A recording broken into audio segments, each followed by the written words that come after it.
A man getting bit by an alligator and he screams. Okay, quiet. Hey, quiet. Stood out towards me. Ow! No, not an owl. A real scream of pain.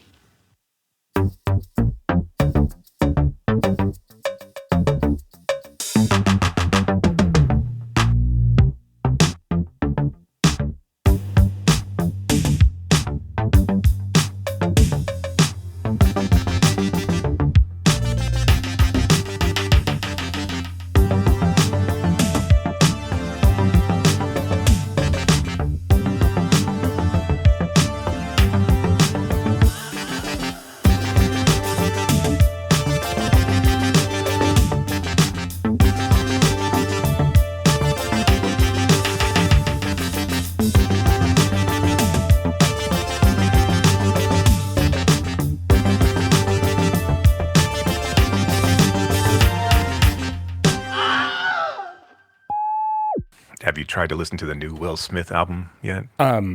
It never occurred to me to try. to even do that. To even think about that. So no. No, have you? I've listened to a couple of songs. And yeah, no. I'm good. I think I'm okay. I mean, it's I don't know. Look, I was never, when I listened to parents just don't understand. I mean, how old was I? 10? Right. Yeah. So at that point, it was the novelty of it was enough. But to go back and listen to that or to listen to any of his stuff, I'm just like, it's kind of drivel to me. I don't find it interesting. I don't find it compelling. I mean, I know he's the first person who won a Grammy for rap, but I mean, like, and I just read that. I have no clue if that's actually true or not. But yeah, I mean, like, he obviously, I think, was a lot of white people's foray into that musical genre. Yeah. Because it was safe, right? And it was cheesy and it was bubblegum rap. I mean, like, at its best, right? Yeah. I mean, like, the Too Damn Hype was like the worst you got in regards to curse words, right? Is that like is it like blue-eyed rap? I mean, is that what we kind of like I guess so. Classify I guess so. So yeah, I mean, like, I think there's a little bit of, well, I will say this about the songs that I heard. I don't think and I never really took him, obviously, I don't think he ever took himself as a pillar or as a someone to look up to in the rap game, right? I mean, he was never someone, aside from someone being early on, right? Those guys that were really early on, from like breaking and like I say, like breaking and breaking too, and beat streets, like none of those guys, like Ice-T, LL, like Run, like none of those guys looked up to Will Smith, aside from maybe the monetary portion of it, right? Yeah. And he quickly jettisoned it, right? I mean, as far as his career goes, he went. So like everything that I hear from him, and even the songs that I heard from him today that are just not like completely self-pandering and awful, are. They sound like movie soundtrack songs, right? Yeah. He sounds like MC Hammer, essentially. I mean, he sounds like, Wild Wild West or Men in Black, or, all of them sound like they should be played over in credits. There's nothing necessarily inherently wrong with that. It's just not good music. I mean, it's not something that I'm going to put in, right? It's something, if you hear it in the background at a party, you're like, oh, this will be over in a minute, and it's fine. It's Hopefully. I will say there's a handful of songs I think he has that are really good, and I think that's basically it. I'm surprised that, like, this is supposed to be a trilogy of albums. Oh God. Yeah, and it's the first one's called Based on a True Story, and I'm just like, oh man, like, it just like look, at one point you were the biggest star in the world. And eventually it was going to come for you, right? Eventually it was going to fade. You helped fade it. I was going to say, yeah, you helped that along. And so, like, enjoy your millions at this point, and hundreds of millions of dollars. Look, it's fine. Yeah. I feel like this idea of, well, now I'm going to be, I'm going to reinvent myself in the music game. You were never, right. It wasn't like you were. Is he gonna start like getting chest tattoos and Right, like MC Hammer did at the end, like when he Right. tried to go hard. Yeah, I was gonna say, yeah, try to go hard. When he dropped the MC and was just Hammer. Slapping Chris Rock at the Oscars is one thing, but yeah, trying to act, I don't know. So no, I have not. I have not even considered. I did not even know that like Will Smith had a new album out. It's out on YouTube if you're interested. It's all free. You can just go listen to it on YouTube. Because I mean, I typically spend my free time just scrolling through YouTube. Looking I kind of figured as much. I'm right? trying to maintain my cred with the youths, and that's what the youths do, right? Is they talk about the YouTube and the Mr. B or whatever his name is that like gives things away on the YouTube. Mr. Beast. Yeah, I'm just kidding. I'm just messing around. Anyway, I was gonna say, well, before we jump in, did you want to touch on the Stephen A. Smith LeBron conversation? I'm kidding. No, I don't actually. Yeah, no, I was. I figured as much, but I just wanted to make sure that we gave you time to air any grievances that you had that you might have had with anyone. So anyway, like enough of that. Like, welcome back, Screamers, to another episode where we discuss one of the great actors of our time, Mr. Gene Hackman. Hackman passed away in February, and so we are here to look at a handful of his films: Scarecrow, Night Moves, The Package, and perhaps maybe his most underrated, underappreciated film, Loose Cannons. The Gigli of his au revoir. It's and we tried to pick films that are not talked about as much, right? These I don't think these fall within my favorite Hackman films, but they're definitely were interesting to go back to and watch. Wait, because there's I think Night Moves for me definitely falls under one of my favorite Hackman films. Yeah, I mean you're right. I think Night Moves is great. I like 3 of these. Yes. The 4th one is wildly interesting in a ridiculous train wreck.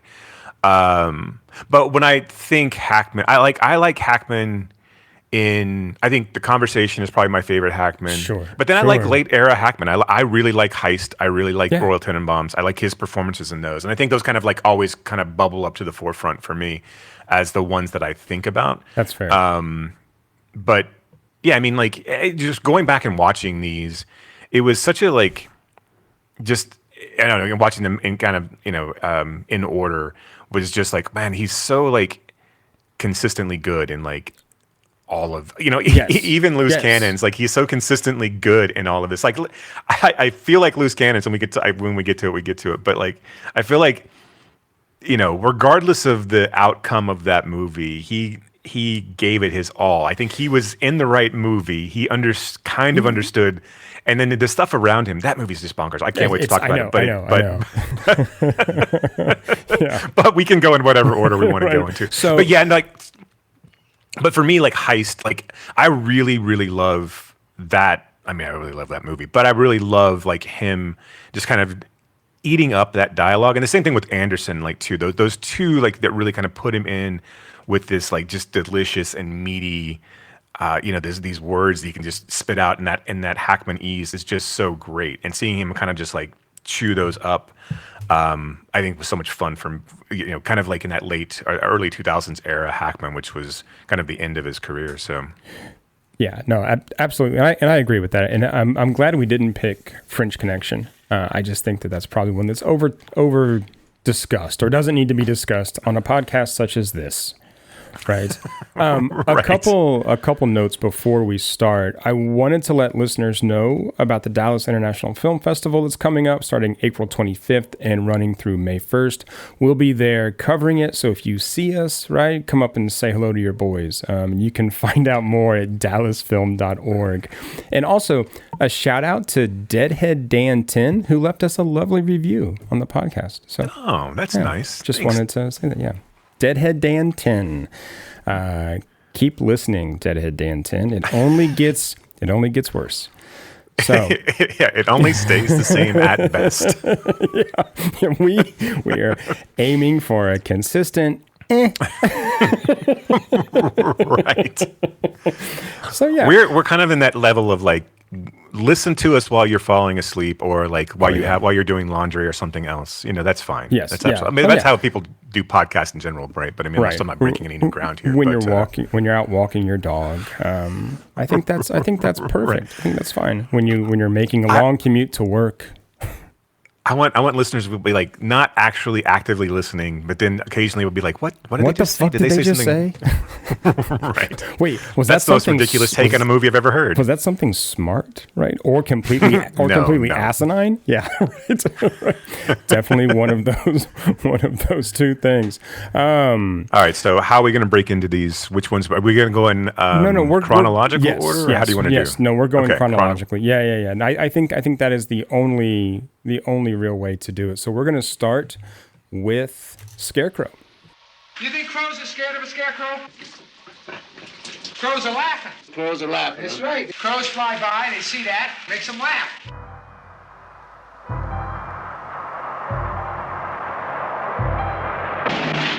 Up behind you, Tubin! Eat cantaloupe! You big-legged rhinoceros! Behold, the captains of industry, the prospective owners of Maxie's Car Wash, Pittsburgh, Pennsylvania. Maybe Maxie's Car Wash. Car wash. Yeah. Okay. For every car, there is dirt. Max and Lion. The only difference between them and the Rockefellers is a few $100 million and about 1,500 miles. First off, there's Max. I gotta tell you something about me. I'm about the meanest son alive, you know what I mean? Yeah? I don't trust anybody. I don't love anybody. Hey, we're gonna be partners, okay? Okay. All right, come on. Max did 6 years in prison for beating the hell out of a guy, and it didn't teach him a thing. Okay, all right. No, Max. Just one way. Max. One way, get out. Believe it or not, Max is the brains of the partnership. All of me. Plastic pipe for durability. $600. And then there's Lion. I think your specialty is gonna be waxing. Waxing? No. No, and keeping the customers happy. Lion figures if you can make somebody laugh, you won't ever need to fight. What did you call Stupid broad. Get out of here. Hey, Max! Hey, Max! Lion is a scarecrow. That's right. Crows are laughing. No, you don't have to hit people. Not if you make them laugh. No, crows are not scared, believe me. The crows are scared. No. And the Crows are laughing. crows are laughing, right? You know, in the joint, I heard some tales, man. Oh, boy, howdy. I heard some tall tales. You're not playing with a full deck, man. It's been 5 years. You know, your wife might be married. She might have moved away. Why don't you give her a call? Look, I want to see my kid, right? What am I going to do? Shove the lamp through the phone? Sure. Send the money and see the world. Annie, please. Look, let me come over. I don't want to see you. Max and Lion, the prospective owners of Maxie's Car Wash. All they have to do is get to Pittsburgh. But between California and Pennsylvania, there are a lot of ups Drinks on the house for everybody! and a lot of downs. Max and Lion, the future owners of Maxie's Car Wash, Pittsburgh, PA.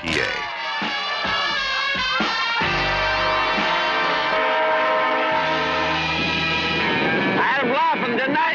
Huh? You know, we're gonna have out of this mama car wash. A scarecrow. That's why. An ex-con, this is 1973, an ex-con drifter with a penchant for brawling is amused by a homeless ex-sailor, so they partner up as they head east together. Do you think Scarecrow comes out too late in this kind of not necessarily genre of film, but like this style of film where you've already had Easy Rider, you've already had Midnight Cowboy, these kind of two down on their luck, on the fringes of society dudes, white dudes kind of making their way through, whatever kind of Americana land, And I just feel like Scarecrow should be talked about more. And maybe it's because it's not necessarily from a prestige, but the two performances in this are insanely good. I think, and it has that same sort of like meandering way about it that those other films had. But I feel like I don't really understand. I know it gets its props, and I know it's well regarded. I just don't understand like why we don't have this one at the forefront when we talk about Hackman movies. Like this is not the one that like people really kind of gravitate towards because like. And again, it's hard because we didn't necessarily grow up with early era Hackman, right? We weren't around, so like it's hard to like kind of see his transition in film. But this one seems wildly different than the things that have come before it. This one kind of gives him the most to go on. One of his really kind of first starring roles, and he's so just like amazingly good in it. I will say the movie itself is probably. I don't necessarily. I think the performances outweigh the actual movie itself. Sure, I think it gets a little like while I'm in it. I think while I'm in it, like the story is heavy enough, and I think the way that it kind of unfolds is amazing. But then when I'm kind of sat with the ending, just kind of like is a little jarring for me. And we can walk through it. But just your thoughts on like why this one is not necessarily like. In a Criterion collection, or why directors, when they go into the closet, go, "Hey, why isn't Scarecrow here?" Yeah, I don't know, and I've heard this described as a mix between Of Mice and Men and Midnight Cowboy, and I think that's about right? And I know you mentioned Midnight Cowboy and Easy Rider, and those, I think though that corollary is good, or that kind of comparison is good. I mean, I think this one has something a little more gritty to it, and I think that closer to Midnight Cowboy than to Of Mice and Men. And I think that maybe that, I don't know, was the appetite for that kind of film. Because this is not as funny as it is. It's not really funny, right? It is a very kind of, I think, tough look at what these two guys go through, or what people like this would have gone through, trying to make their way across the country, being in jail and talking about, being in prison, like it's no big deal. Like it's just, this is what it does. And I'm going to go open a car wash. Right. I also think that, that for me, so I came to this movie after having seen The Panic on Needle Park, right. Directed by the same guy, directed by Jerry Schatzberg. And I mean, I came across The Panic on Needle Park because I was on a kind of bender, and I was up for like 3 days straight, and I watched, which is sort of like, I guess, the best time to watch The Panic on Needle Park. But seeing Pacino in that role, right, when I was still pretty young, I was like in my early 20s, seeing Pacino in that role, and kind of not being used to that Pacino, right, made me then want to go find other things like that, and that led me to Scarecrow, but I think. My point is that those two films share a similar temperature and a similar flavor, right? And that like there's never gonna be really a happy ending in these films, like kind of no matter what happens. So I mean, I do think that we just don't have like as much maybe tolerance for those kind of films that maybe we once did, right? I mean, even Hackman's character is this kind of. He might seem, I think on some level he's lovable, but also we understand how dangerous and how much of a menace he actually is.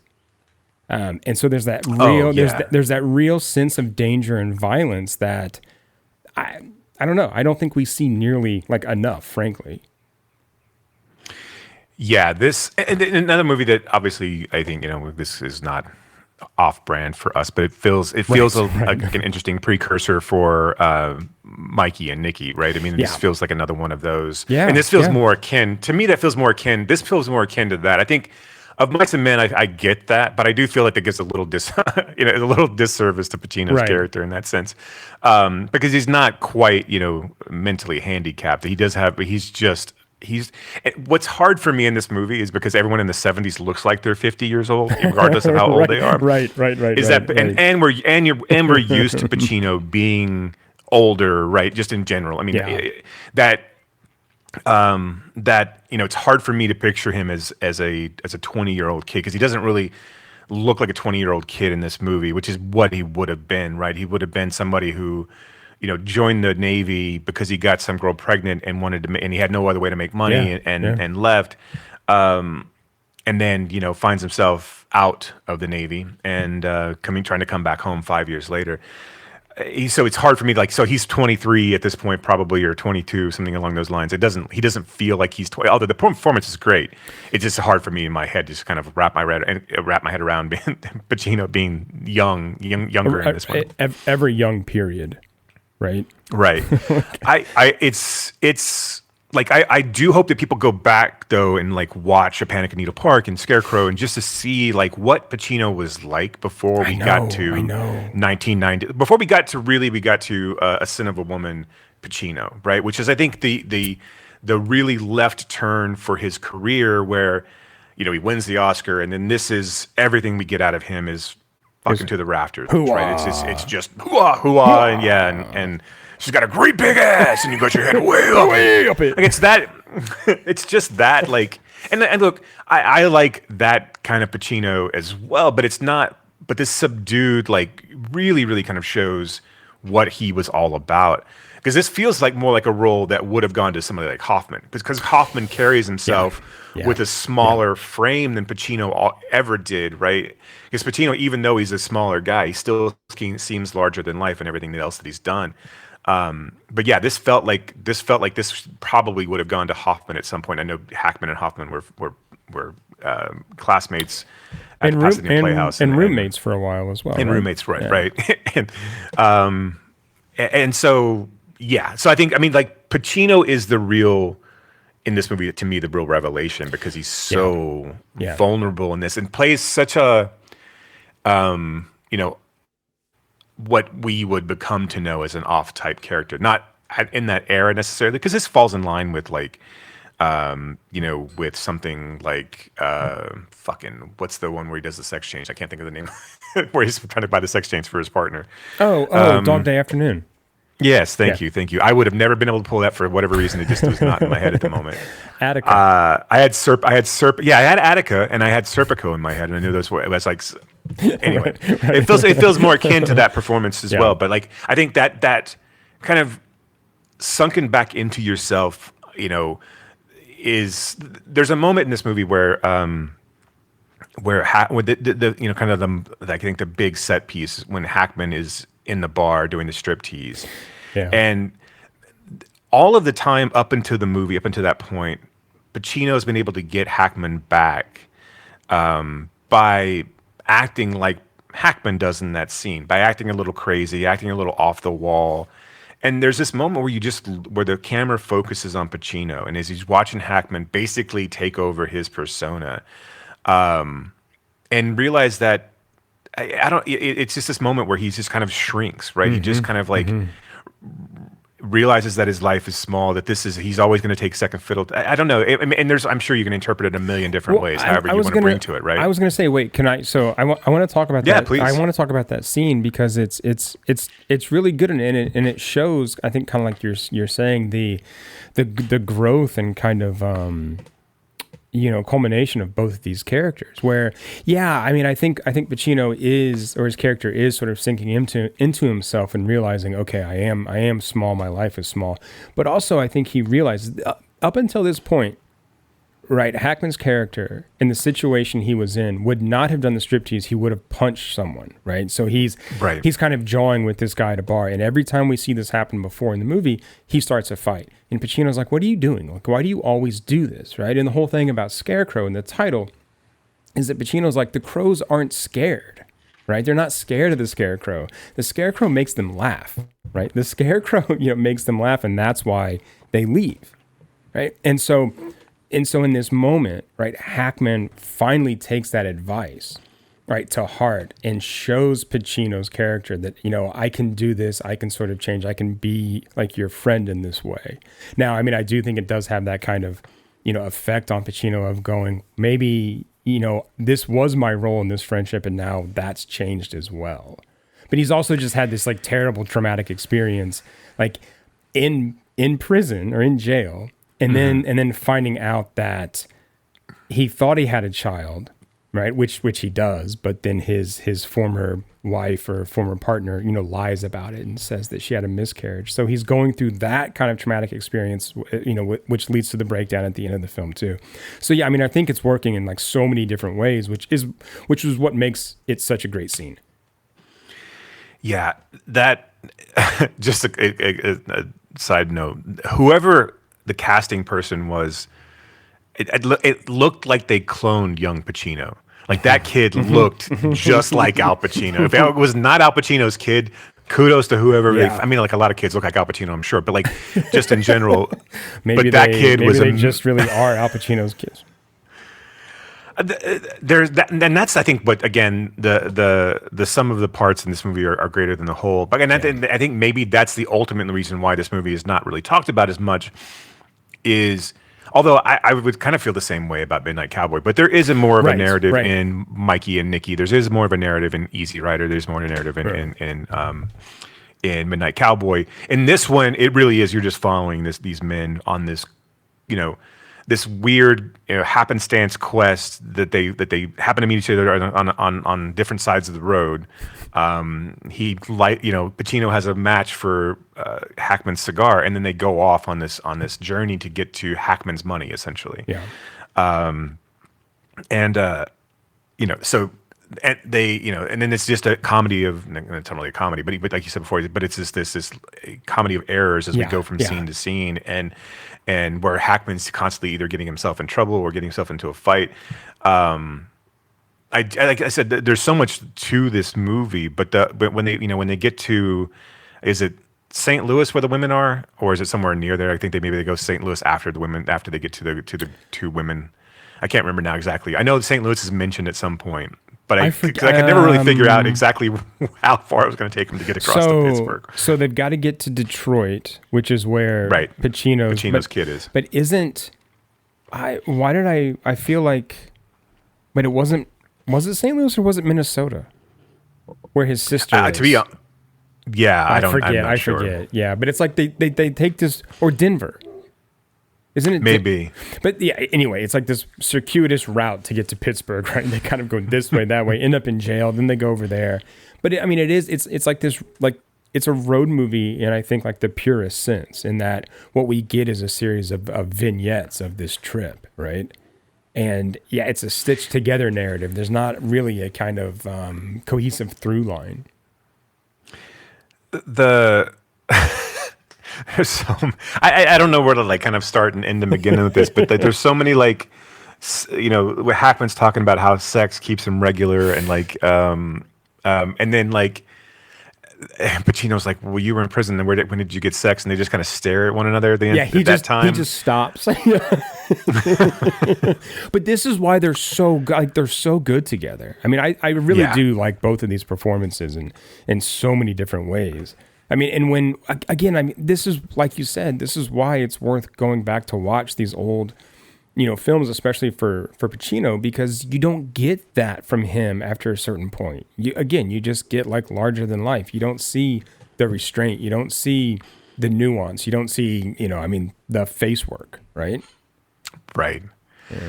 You also like, I know we talk about this, and everyone talks about it, but like this is a movie that like, it would be hard pressed to find a counterpoint currently, right? I mean, like, there's no movie that lets any of this sit, right?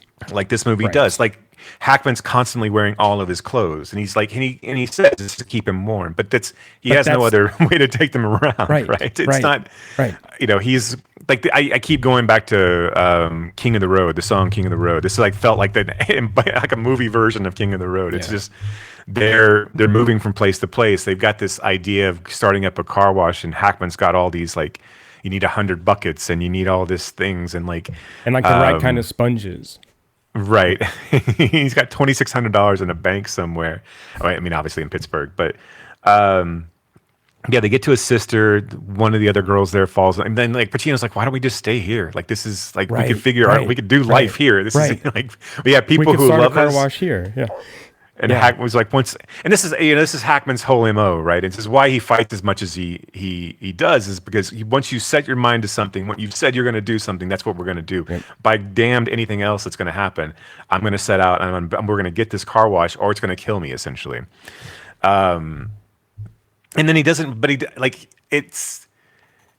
there's so many layers to this. Like, what would Hackman have done if Pacino hadn't have come along, or they hadn't have stumbled upon each other? Like, because Hackman doesn't really seem to be overly concerned about getting to his money, Pittsburgh. Like he doesn't really seem to be concerned about when he ends up going to jail. It was more important for him to fight that guy than it was to go to jail. I mean, than it was to get his money. So he ended up with a month in prison, which actually and obviously ends up hurting Pacino in that case. Yeah. But this is, I mean, Hackman's MO in the movie, but also like so many of the characters that Hackman plays are like this guy, right? In very and I think it's that like dedication of, no, I said I'm going to do this, and so now I have to do it, and I got to figure out a way, no matter if it kills me or not, right? Every one of his characters is like that, right? Yeah, especially almost in all of these movies, actually. Yeah, right. They're all right. He basically could have walked from one set to the other set. But I never feel like, I don't know about you, but I never feel like I'm watching the same performance. No, that's what's so odd about Hackman, right? Is because he's clearly a presence, right? And there's always this sounds simplistic to say, but there's always a Hackman-ness to his being in a movie. But he is weirdly a chameleon in a lot of ways, in the sense that he kind of you always are in the realization that you're watching Hackman, but you're also never taken out of the movie like you are in Pacino's later roles, right? Where I'm like, oh, I'm watching Hoo-Ah, right? I mean, right. In these cases, like, I don't ever get taken back by like, oh, I believe Hackman is all of these characters. Yeah. He's just not a Hackman doing Hackman things in a movie. I saw a clip of Hackman on the Tonight Show with Johnny Carson. This would have been like right after the conversation. He was there for the conversation. And, this is back when all the guests stayed out, right, on the other seats, as other people came out. So he's next to George Carlin, and I can't remember who was the next to Carlin, but that guy leaned over and he goes, I got to tell you, Gene, you're one of my favorite actors, because every time I see you, like, I know it's you, but I forget it's you, and you just inhabit that role. He goes, it's not like watching Robert Redford, because you always know, because he's so beautiful, that it's Robert Redford.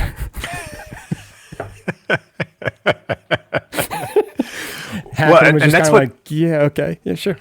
But Hackman was notorious for never watching his roles, because, and I think this is, obviously very human and like how we all feel, but he was like, I picture myself in a certain way, and then when I see that guy, who's got kind of a belly and crow's feet and he's got a receding hairline, that's not the guy that I picture in my head. So it's hard for me to watch these. I'm like, yeah, okay, I feel that for sure, yeah. Gene. Yeah.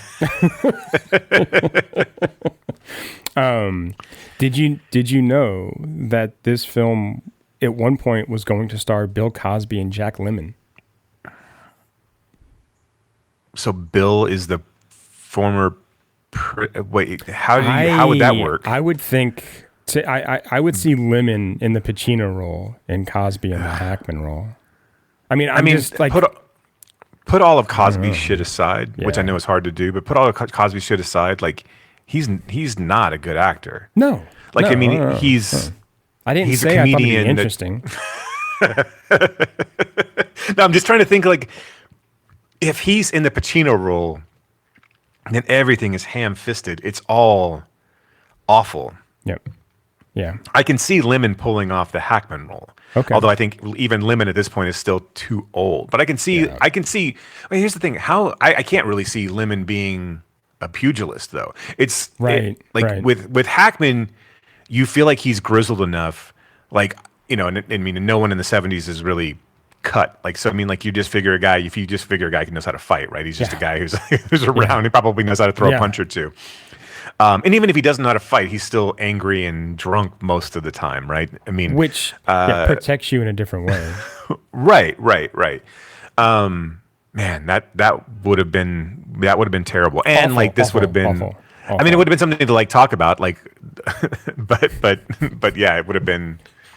Yeah. Would have been, and I wonder how much the script would have changed, because again, like, really, Cosby certainly can't pull off the emotional gravitas at the end of this movie. So finally we get to Detroit, and Hackman takes on this fatherly role to Pacino, and is like, they're about to go to they're at a phone booth, and he's like, look, you realize, right? You left because you thought it was the right thing to do. You realize now it wasn't the right thing to do. He's kind of giving this like weird pep talk, but also then telling him like, yeah, you fucked up, and it's okay that you fucked up. You're going to make it right now. You're going to make it right. You're going to go do this. You're going to call your kid.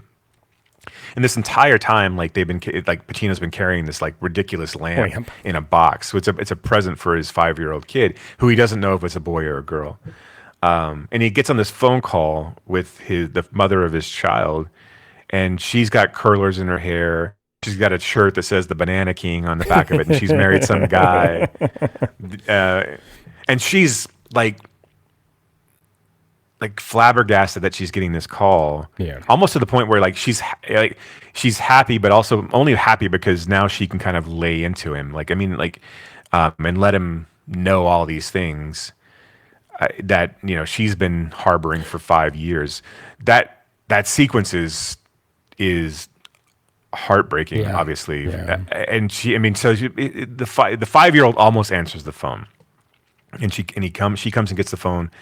And then she tells, like we said before, she tells Pacino that the child died, that she fell. I think she said she fell down the stairs, or she fell. She said, "You weren't here. You weren't here, and so I fell down the stairs, and again, you weren't here to help me back up, and so I lost the baby." It's a really tough beat, man. That she right. Yeah, and she's like, I'm sitting, and basically her whole thing was like, then she lost the baby, and the baby's in purgatory, in limbo, because it wasn't able to be baptized. It was never baptized. And again, because he wasn't there, because he left. Right. And she's like, yeah, I'm married. I'm Mrs. Banana King, and I look like an old woman, and like. Yeah, you have to figure, like, I mean, being young and obviously having to take care of a single mom. I get that. But her life wouldn't have turned out much better had Pacino still been around, right? I mean, it wasn't like she. But you get the feeling that like she missed him, right? She yes. And I mean, that's what, she didn't want to be married to Banana King, right? That was a guy that stepped in probably and took advantage of a situation of a young mother who needed anybody, right?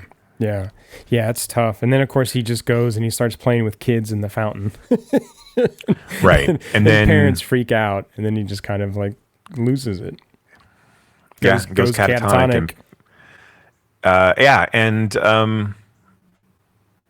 at that point, Hackman is, basically take him to the hospital. Hackman has a kind of a moment where like snap out of this and shakes him, and kind of makes a resolution to take care of him at the moment. Like, I'm going to come back. So he goes off to Pittsburgh to go get his money, and we're at a train station, and he's buying a ticket, or a bus station, I guess. He's buying a ticket to Pittsburgh, and the lady asks him his return, is the return, is a round trip, is a two-way ticket, a round trip. Thank you. Yeah, can't get to fucking Dog Day Afternoon, or he can't get round trip out today. That's why I'm here. I'm here to support. Right, you.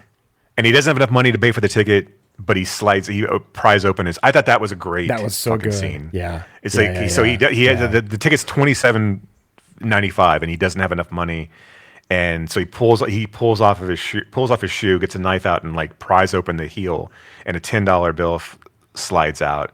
And as he gives the money to get the ticket to the teller, he's banging his shoe on the desk to get it to go back down. And that's the end of the movie, which I think is awesome. I think it's so good. And I love that the boot comes back, because when they first meet up and they get off and they kind of stay at like a hostel or something, right? He lies down and he takes his shoe off and puts it behind his pillow, behind his head. And Pacino's like, "What's up with the shoe? Like, what's up with the boot?" And he doesn't say anything, but I love that it comes back. I thought that was just great. Yeah. Before filming, Hackman and Pacino dressed up as hobos and hitchhiked around California. God damn. Yeah, and Hackman argued with everyone on set. Everyone, even his brother, who was there as like a stand-in, his like stunt stand-in. Yeah, I feel like, I know as one passes, the accolades come up, like, but I feel like Hackman had to have been a bastard most of the time, right? Sure, I mean, sure.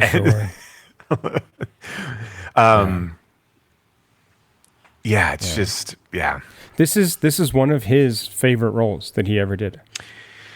Yeah, and I think he was disappointed that it didn't do well box office wise. It was a flop. I think it did well overseas. Like it did critical acclaim. It won basically what we now consider like the Grand Prix or the Palme d'Or. It can, yeah. I mean, so critics saw it at least overseas and was like, oh yeah, this is great. But yeah, here it was a flop. It sucked. Well, we don't think so. Right, and I think, like I said, I think it just came too late in the game. I think for whatever reason, had it have been the first one of these, or had it come out right after Easy Rider, a few years earlier, I think maybe it makes more of an impact. Yeah. But for whatever reason, by you said 73, right? That maybe, this was 73. Counterculture had shifted. Right. Well, I mean, because like Midnight Cowboy is 69, right? Panic on Needle Park is 71. Easy Rider is 69 as well. Is that right? Yeah. So like it's just a couple years off, right? I think, if it was 70, 71, and when Bonnie and Clyde was what? That was much for earlier. Not like a lot earlier, but it was, it was 68, wasn't it? Okay. But it was right around there. I mean is like it was kind of at the fore of, I don't want to just say like New Hollywood, right? But I mean, it was. But like at the fore of these kind of films because, Hackman also being in that. I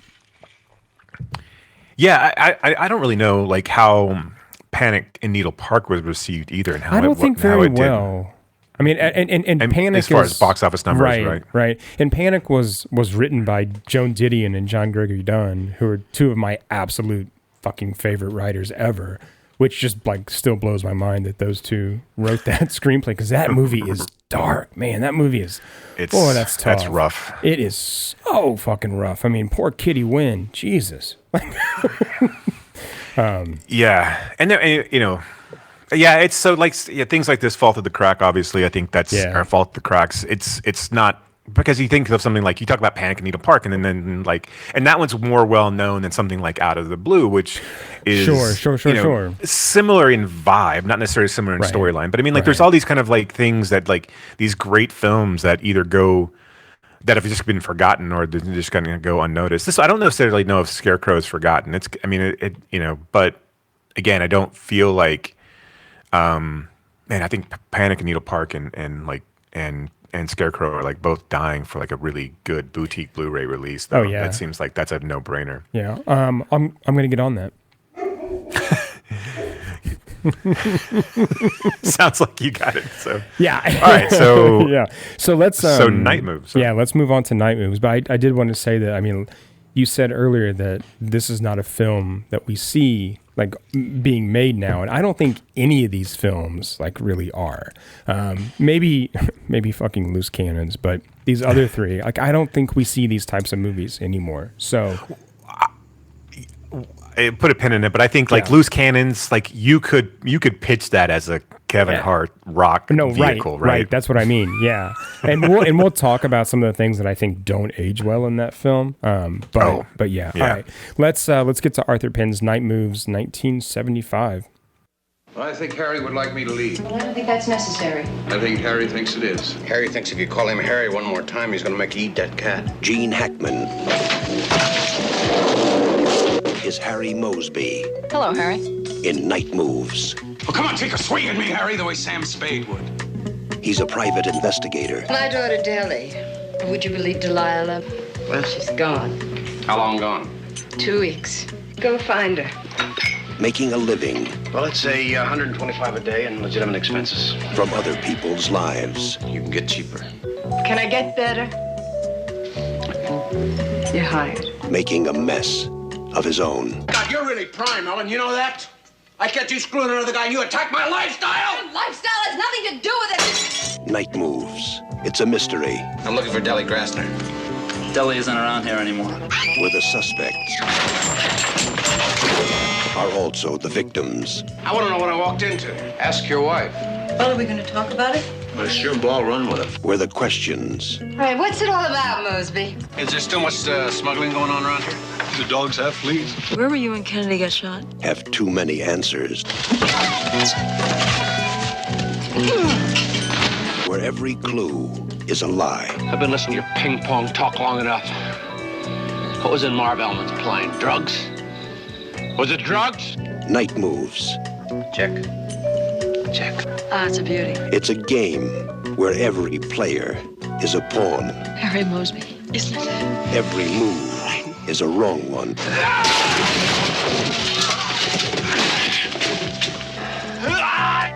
And the winner loses everything. I want to know what it's all about. I told you what it's all about. You, what the hell are you all about? You're asking the wrong question.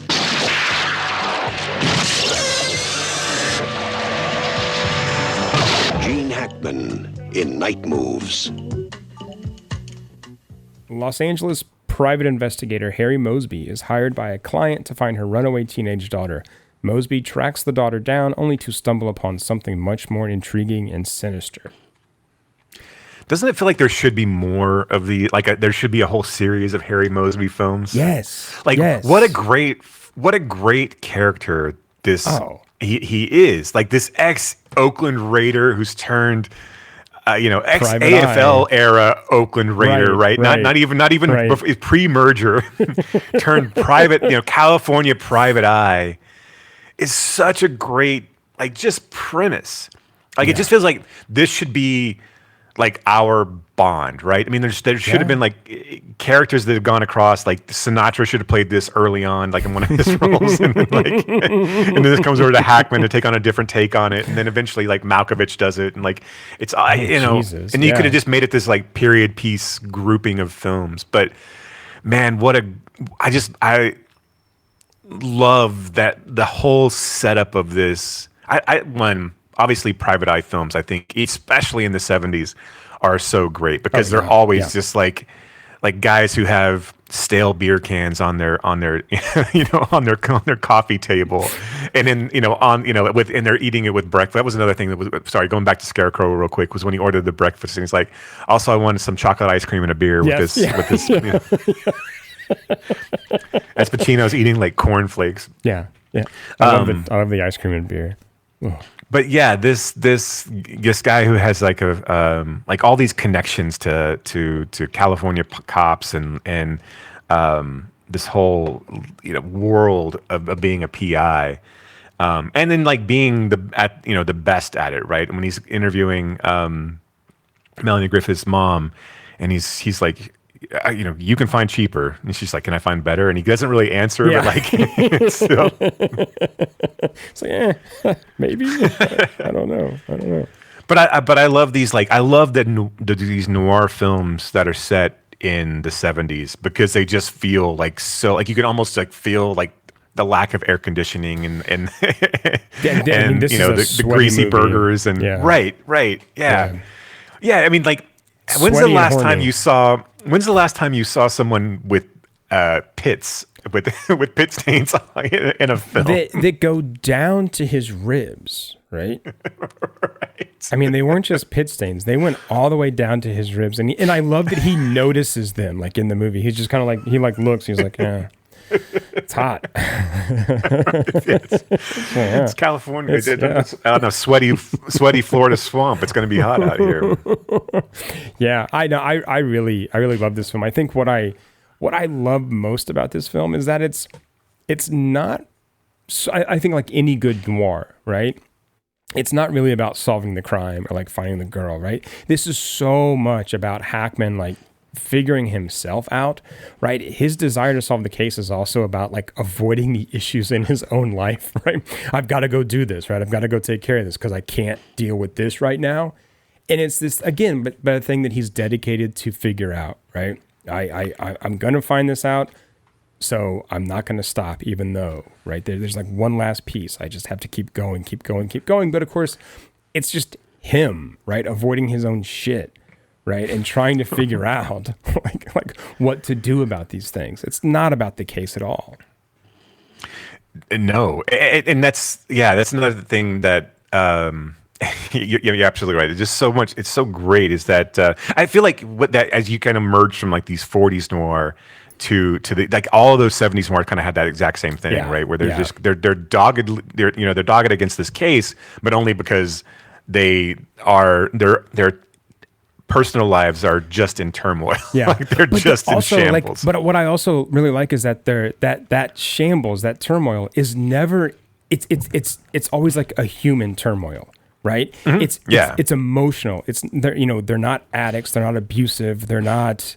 They're not pieces of shit. They're like these real humans with these like real human problems, and that's the turmoil.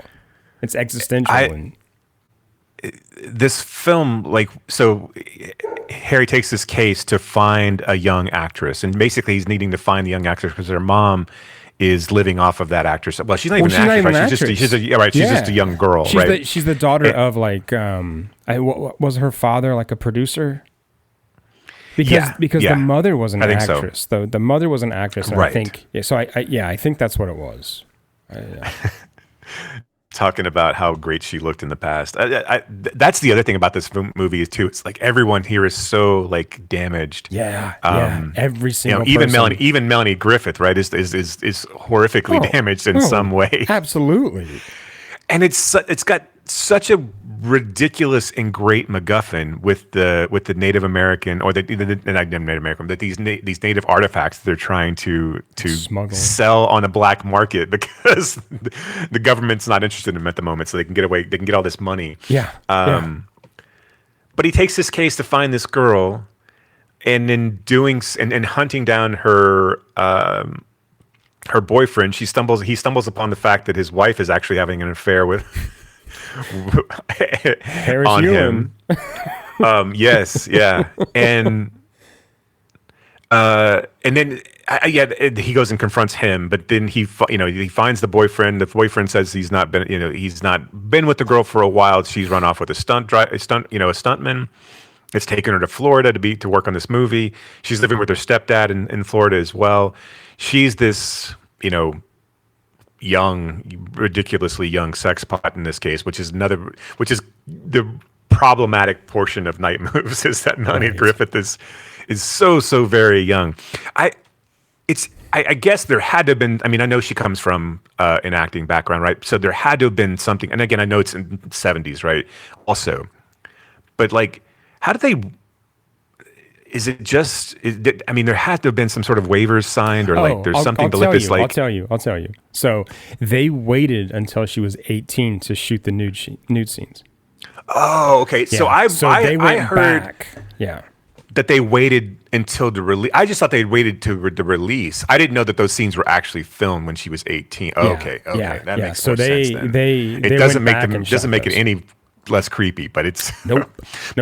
But hadn't Melanie Griffith been naked in Smile, or was this her first film and then she was naked in Smile? Okay, so she was also the naked in Smile. Yes, yeah. Which is still creepy even in Smile. Smile's a great film too, but they're clearly exploiting her, right? And I think both of those films. And what I think is interesting there is that her mother, right, the older actress, was like, when I was her age, I was on my knees to most of the men in this town. And you're just like, fucking shit. Like, so it's like they're almost kind of acknowledging this as well. That, this is what this industry does. Right. I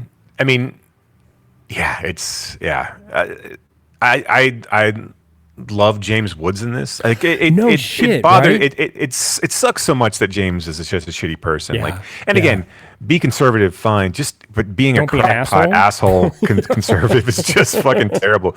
Because he is like, and occasionally Diggstown is corny as fuck. But whenever Diggstown is on, it's a stop down for me.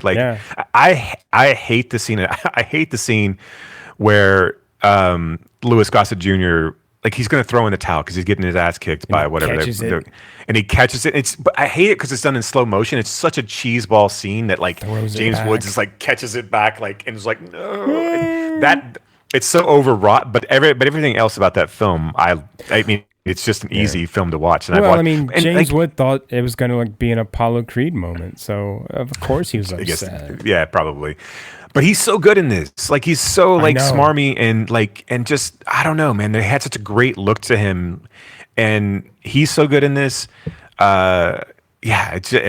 Dude, Jennifer Warren is smoking in this movie. Oh my God. And like we're supposed to believe that she's kind of like a road weary, like, you know, world weary woman who's like doesn't have it anymore. Right. Sure. Okay. And good God. Like I love when they're sitting on the boat together after everything is kind of revealed, right? And it's revealed that you know, they're basically just knocking people off because they don't want anybody to reveal where this $500,000 relic is that's sunken at the bottom of the sea. And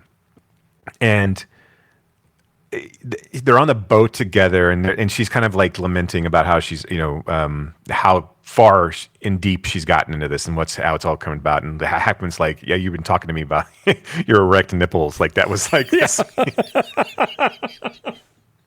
I just love that line. It was just like, and like, she's kind of like taken aback, like where she's like, don't be mean. Like we had a moment together. Don't be mean. She's like a very like vulnerable moment where, that scene actually I think is really great. Like that sequence where she's talking about, and she's kind of like, you know, talking about how her life hasn't turned out the way that she thought it was going to turn out. And then she's ended up with these, like, she's with this older man who like has a young stepdaughter who he's clearly like, if with? Not, right, yeah. If he's not sleeping with, he's like flirting with her at least, like in a weird and inappropriate way. What did he say? He said, you know, I got a little too. He says something about like fooling around with Deli. That's the character's name. But he was like, you know, I maybe got in, you know, a little trouble with Deli, or maybe fooled around too much. I don't know. But it was a code for I've been sleeping with her. So, which is gross. But that sequence where she talks about the first time that someone's ever touched her breast and that her nipple stayed hard for 30 minutes afterwards, and Hackman's like, "Well, that was really sweet," and she's like, "Yeah, no, it's not sweet. It's just it's sad. This is where I'm at in my life. Is that's not, you know, that's how longing for attention that I was even then." I don't know, that kind of disconnect between two people, and Hackman obviously in his own head about his own marriage falling apart, and him like having to like, he's already at this point, I guess he hasn't decided that he's going to give up his practice, you know, because after that's happened, after he sleeps with somebody else, he's married. He goes back and tells his wife, he's like, look, I'm going to give it up. I don't need this anymore. Let's work on us. But I think there's so many like human moments in this movie that like really Hackman brings so much gravitas to. But like when he first meets, you know, when he first sees his wife cheating on him, or at least going out with a man, he goes to the man's house and confronts him. And it's this great moment of like the man kind of just like, this is all your fault, dude. This is like, you know, and like you know, she told me all about you, and it fucking, god damn, I was sitting there going, holy shit, how is Hackman not like losing his fucking mind here? Like, well, and I love just the back and forth between them is great, because, you know, he's like, you know, Hackman confronts him, and Harris Yulin is like, well, you should, you know, ask her, and he's like, I'm asking you. But I just like that quick snapback, like, yeah, sure, but I'm here talking to you, so just answer the fucking question. But yeah, and Harris Yulin, like, this was a time in this country of ours where a man like Harris Yulin could snake your girlfriend. Hey, I think he's kind of hot in this movie, actually. Like, I mean, like, he's like, I don't know, he's kind of a law type, sinewy to himself, and he's, I don't know, he's just got that kind of confidence. He goes back and he plays the piano. He lives on the beach. He's got a cat. Right. But like my point, my serious point is that like we don't see this casting in films anymore, right? I mean, and I hate to kind of keep going like back in the day, but like we don't see leading men like Gene Hackman in a film like this, right? If this is made today, it's somebody much prettier, somebody much more fit and trim, right? Yeah, they're a former athlete, but they look like Aldous Hodge, right? I mean, they're like just like still ripped, right? Instead of this kind of like doughy, kind of like middle-aged guy, and then like you know, the guy who's cucking you doesn't look like Harris Yulin, right? He looks like Harris Dickinson. I mean, you know, it's like something And Jennifer Warren is with you know, with another guy who's like, that dancing scene is like so depressing. I know. It's like so indicative, like of like it just goes and like is a wonderful emphasis, right, of like what her life has been, and she like reluctantly starts to dance maybe not even reluctantly, but just like kind of unconsciously starts to dance in this moment of like, and Hackman just kind of has to like scoot around them and walk out of that scene.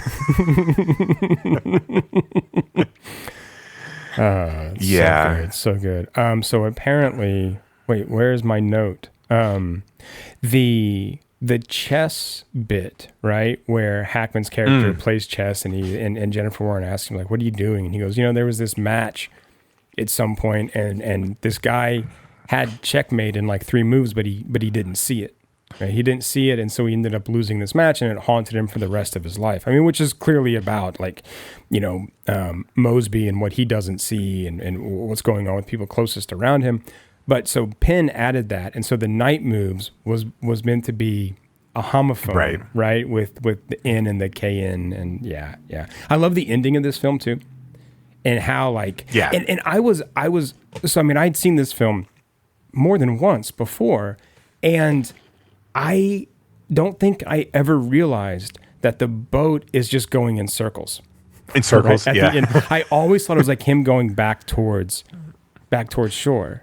But then watching it again, I'm like, oh no, it's just gonna go around and around. Yeah, he's gonna bleed out. Basically. Yeah. He's either gonna maybe the Coast Guard's gonna pick him up, but probably not, right? And we just like with that helicopter shot, just kind of keep going out and out and out, and that's it. I think it's a great ending. I mean, to a film where so much shit is going on. It's also a brutal ending, right? I mean, like to the point where like. The only other movie that I can think of that has that one of 70s war that has this type of like violence in it is kind of like Silent Partner, where this where she gets essentially decapitated. Jennifer Warren's character essentially gets decapitated in the ocean, and then Mosby's by a prop plane, right? And Mosby's stuntman friend is in on it too, and then he's drowning. Right. Yeah. He drowns. The only person that and no one gets out unscathed because Melanie Griffith gets taken back home, right? And she to dies. A situation. Right. Oh, yes, that's true because she dies in the car. She gets a SAG card and becomes a stunt like actor and dies in the wreck. Yeah. Right. And supposedly because Quentin probably cut the brakes because he was wanting to hurt her. Right. Right. I mean, the whole thing's fucked. That's right. And James Wood dies. He gets found in the dolphin pit. Right? Don't fuck with those dolphins. Right. I'm telling you. Which is another. I love that first opening sequence where Hackman finds Melanie Griffith and like she starts to yell, rape or whatever, and that guy comes to protect her, and Hackman just pushes him in the dolphin pit, and that's all we ever see of that guy again. So great. Yeah. Don't mess with dolphins. He was just eaten by the dolphins. No, they just held him down so he drowned. Right. It's a lot crueler. It would have been nicer if they gnawed him to death, but no, they just pushed him down and drowned. I love this. I love this movie. Yeah, it's wonderful. Yeah, in the most depressing ways. Yeah, absolutely. Yeah. All right, you want to get to the package? All right, let's get to the package. Let's do it. Yeah. I will never say that like outside of this podcast. The package. This is 1989. This is directed by Andrew Davis. It began in Berlin. A routine assignment for Sergeant John Gallagher. There you go, Sergeant. He's all yours. Yeah. You go to that court-martial, you better get those ribbons on your chest. Be all you can be. I think you're going to prison, Walter. You don't know where I'm going. But something went wrong. I need your help, Eileen. I know. They caught you climbing out the window of some lady's boudoir. No, I lost my package. A prisoner I was bringing back from Germany. Dead wrong. Something weird has come upon this guy. Why would someone want to take the place of a guy going to prison? He gets into the country without a passport. Now he's in over his head. From all indications, we have an agreement. Damn it, Bob. We've exhausted the option. This is insane. Gallagher knows too much already. He has to be eliminated. Ralph Burns, Arlington Police. Somebody wants you real bad, Johnny. What are you working for the Russians? If he doesn't get some answers, We've been set up. Let's get out of here. These people can be anybody they want to be. it may be too late. Who are you working for? I'm a public servant. For everyone. Who pays you? Everybody pays me. As been a world war in 50 years, Sergeant. You ever wonder why?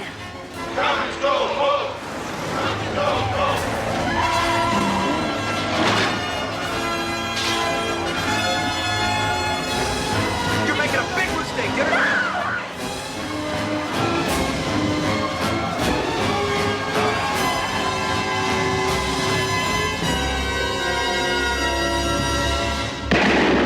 The package.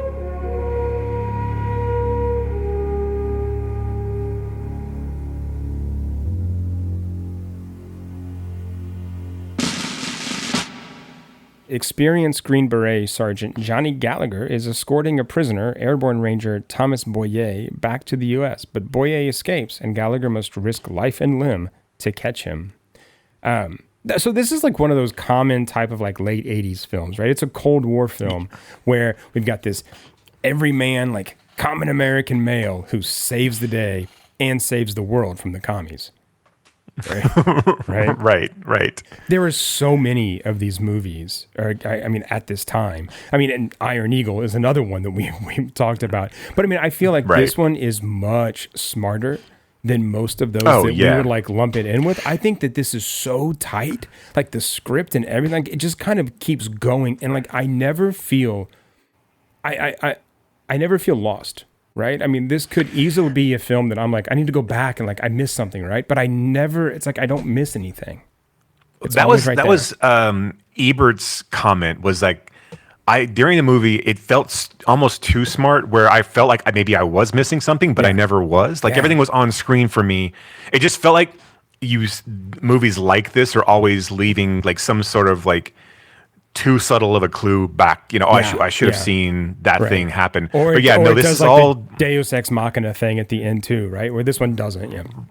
Right. And like everything you see will eventually be explained. Like it may not be explained in the moment, but eventually will be explained. And the whole plot is basically the United States and Soviet Union are coming to a summit to do a disarmament treaty. And there are forces at bay there's forces that are not being held at bay that want to stop this because they feel like the only way to keep peace is more weapons. And makes sense. I feel like Tommy, like there should have been more Tommy Lee Jones in this. I feel like that was the only thing that was like right. That was like he's so good in this too. Like there should have been more of them together. Right. I mean, that's Yeah, because we don't get that until like really, for a brief moment where he has him as a prisoner, and basically this whole movie starts off with Hackman as kind of a grizzled Green Beret who's stationed in Berlin, how does this all work out? He's like the security detail. Yeah. For these U.S. government. He's a squad leader, right? Right. Yeah. And they end up getting killed, and he happened to see the killers. Because he got intervened by the Berlin police, or at least German police. Yeah. And so, kind of as a punishment, but not really, because we find out later that the person who's punishing him is in on the whole entire thing. Is John Hurd. John Hurd is never trust ridiculously John smarmy Hurd. Never trust John Hurd. So John Hurd uses this as the opportunity to they're going to frame Hackman throughout this entire thing, right? But also to utilize Hackman to get Tommy Lee Jones, who's an assassin, into the country, although you just think he's just a regular old prisoner. And then, of course, everything unfolds, right? Hackman, but yeah, now I kind of even forget my point, just kind of laying out the film, but everything's like so like. It all makes sense. What the fuck was I talking about? It, right? Yeah, trust us. It all makes sense. Well, going back to Hackman and Lee Jones not having enough time together. Mm-hmm. You only see them at basically from the point where they take over on the bridge, and Tommy Lee Jones punches the guy who's obviously already also in on it, and that whole thing is staged, and they get to the airport, and that's basically it. And then they don't get back together until the end. It's basically Hackman trying to figure this out with the help of his wife, ex-wife. But yeah, the ex-wife. True. They did Pam Grier real dirty in this movie too. They did that's she doesn't even get an on-screen kill. Like it's just she was crossing the street off screen and gets run over. And she's in it for maybe like 3 minutes. Yeah. It's kind of bizarre. It's weird. But I think, her star obviously would have been on a significant wane at this point. Like, I mean, so, obviously she would have just been taking roles as best she could. Dennis Franz is great in this. I think that's, that's what I love about this movie is that, and I don't ever hear anybody talking about this film, but like, I know. There's so many people in it that are so good, and like all the set pieces, you move from boom to one to one to one to one. They're just so well put together. It's such like I said, it's such a tight little thriller that does. Like, I mean, that's by the same guy who does The Fugitive, but it kind of feels like all of these. Like, this is one of the better Under ones. Siege, and Under Siege. Right, but only because like it feels like this one should obviously get more right. More notoriety than like Code of Silence or Above the Law. I know that those are. I know that those. Because one, Hackman's a bigger and better star than Chuck Norris and Steven Seagal. Right. Maybe not in the moment at the time, but he's a better actor. Especially because he's definitely a better actor. And so is Tommy Lee Jones. Everyone in this is a better. I know.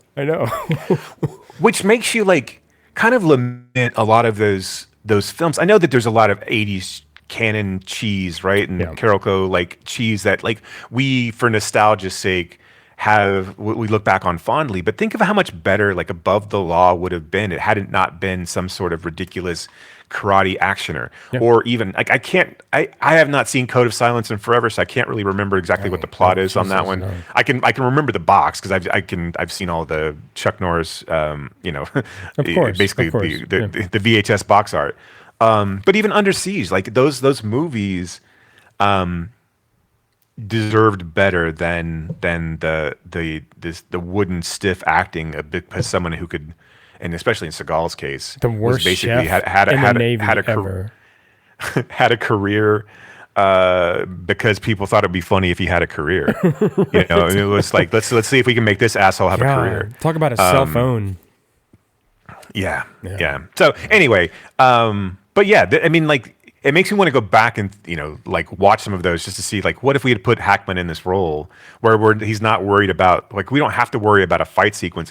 This one doesn't do that really until the end. There's no like action sequences in this one, and I love the end car chase in this one so ridiculous because the car just hits everything, and like it's just throughout the chase, eventually just starts to fall apart. I know, and eventually it just stops. Like he can't drive it anymore; he has to get out and like run, which I think is perfect, right? It's just like won't go anymore. But like I mean, there's not a ton of action scenes, but again, it like never stops. Right? It's just like there's there's really like no fat on this film. No, it's a quick hour and 39, hour and 40, and that's with credits, right? I mean, so you're in and out without much delay. I love the sequences of Tommy Lee Jones when he's gluing the dimes to the board and then uses that to like target practice.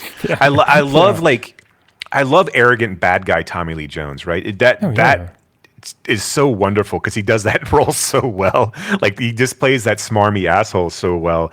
But when he's like proficient at something, I don't know. There's just something about that like it's just really wonderful to see him in those types of in those roles. Well, and I just remember that he's in Under Siege as well.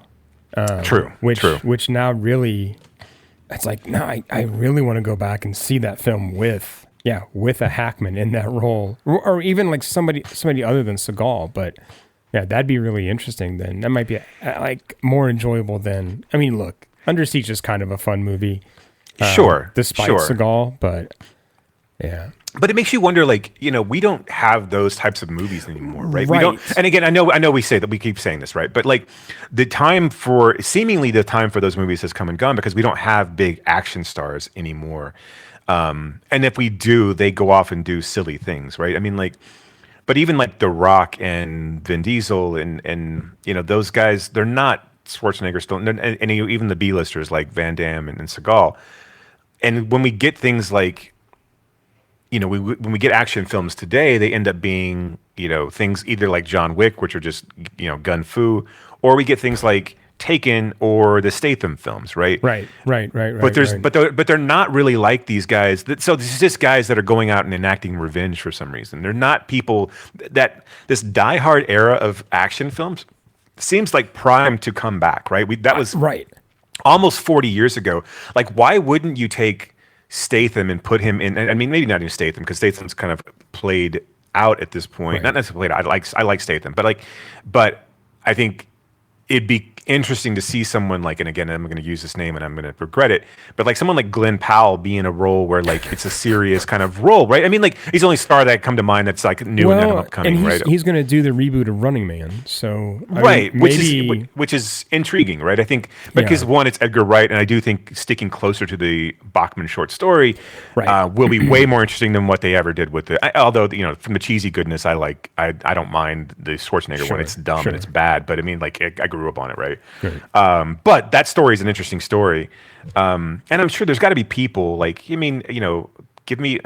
I don't think Pedro Pascal would probably, not Pedro Pascal, but Paul Mescal, would do something like this. But there's got to be roles for them in these types of movies that are like this. If Hackman can do something like The Package, Mescal can do something. He could do a reboot of Under Siege, right? But without making it be some sort of punch 'em up fest, right? It doesn't have to be a kick fest. It can just be Under Siege, Die Hard on a boat, right? And that's the thing. Like, I mean, the Package is not like a huge action thing. It's not a punch 'em up. It's not a fight scene, right? I mean, there's a real story and like plot going on here. I think that's what we miss with The Beekeeper and like those action movies. There's no story, right? There's no real plot going on. That's not what's interesting. That's not what people are coming to the film for, right? It's just to see Statham kick somebody's ass like over and over and over and over again,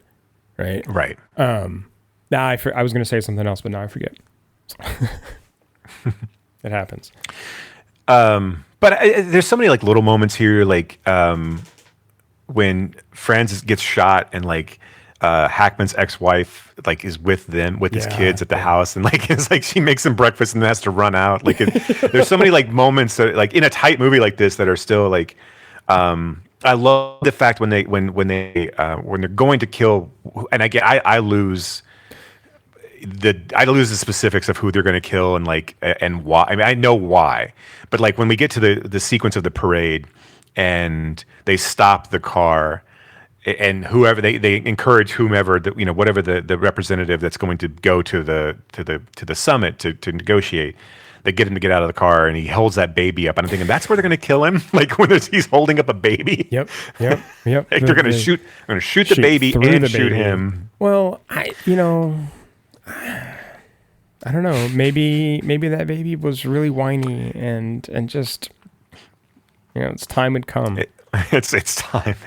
I'm sure someone would have caught it. Like I'm sure it would have been fine. It would have come out unscathed. Absolutely, yeah. Like the carriage scene in The Untouchables. Right. It would have been fine. It would have been good. All right. Anything else you want to say about The Package? Not your. No, package? I mean it's on Tubi. Go watch it. Yeah. It's a simple watch. Yeah. And what I found about it, it was probably the one that I was least interested in watching out of these. Really? And I found myself like almost immediately intrigued. Well, because I mean, out of all the other, and that's not saying that I was not interested in seeing it. I'm just saying out of the four of these films, I had seen Loose Cannons before. I had not seen it since I probably watched it on VHS. Had you not seen The Package before? I had. Okay. But it's been a good. I probably saw it in 90 when it came out on video, basically, right? I mean, I didn't, and I probably had not revisited it since then. So seeing it on Tubi was like, oh, okay, well, this is fun. And then you forgetting portions of it. And it kind of, like I said, it blends in with all of those other films that were like.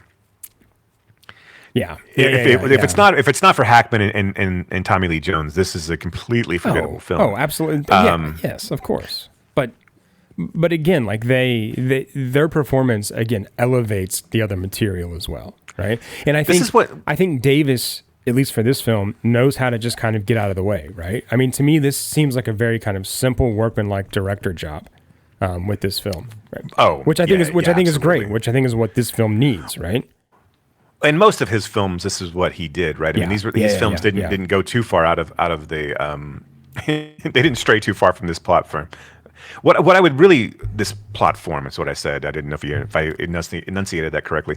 What I would really love, like in an alternate universe, I would love to have like movies that have budgets or at least timelines that would allow you to reshoot these films with the lead characters switched. I would love to see Tommy Lee Jones in the Green Beret role and Hackman as the bad guy. As the bad guy, yeah. That'd be fun.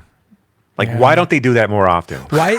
I think so. Why don't they double the budget? What you're saying is every film should just be True West. Yes. Yeah. Okay. No, I got you. Tonight, Ethan Hawke will be playing the role of John C. Reilly, and then tomorrow. Think of all the debates we'd have if we had all right, we've got a Jaws where Dreyfus is the sheriff and plays Dreyfus's wife.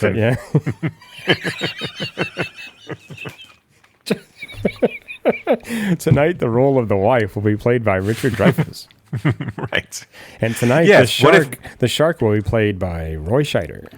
What if Quint was the sheriff, and he was a gay sheriff who was married to Richard Dreyfuss? And Roy Scheider was the shark, was Jaws. Right, and Roy Scheider was the yes. Dude, sign me up. I'm there. I'm there opening night, man. And the naked swimmer was Richard Dreyfuss's role. But she was naked the entire time. And he just complained, right? Just over and over. He's always so, I just find him so kind of whiny in everything that he does. And anyway. You're not that belies that Mr. Holland's Opus tattoo you got. Don't tell anybody. You hide it, right? and it's all it is the sign language for beautiful boy. Do you think there's anybody in the world that has a Mr. Holland's Opus? No, I seriously, tattoo? I hope it's the sign language tattoos for beautiful boy. Like really, okay, really, like that would be right. That might be my next one. I've got some room left on one of my arms, so. And be like, oh, what does that say? And I'll just say it's beautiful, beautiful, beautiful boy. They're like from Mr. Holland's Opus. Yeah, absolutely. Yeah, absolutely. Yeah. Where else is it? That song has no other relevance anywhere else outside of Mr. Holland's Opus. I mean, come on. Yeah. Do you even know who sang that song besides Richard Dreyfuss? I mean, it's. Isn't it weird that movies like people know what that movie is? That movie should have disappeared and never. Yeah. Well, I also think like Forrest Gump should have disappeared, but I mean, yes, right. I do think Mr. Holland's Opus should never I don't know why we brought it up or we are discussing it because I think it's fucking terrible. I forget the girl's name. I had a huge crush on her when it came out though. The one that he falls in love with too. Yeah. The child.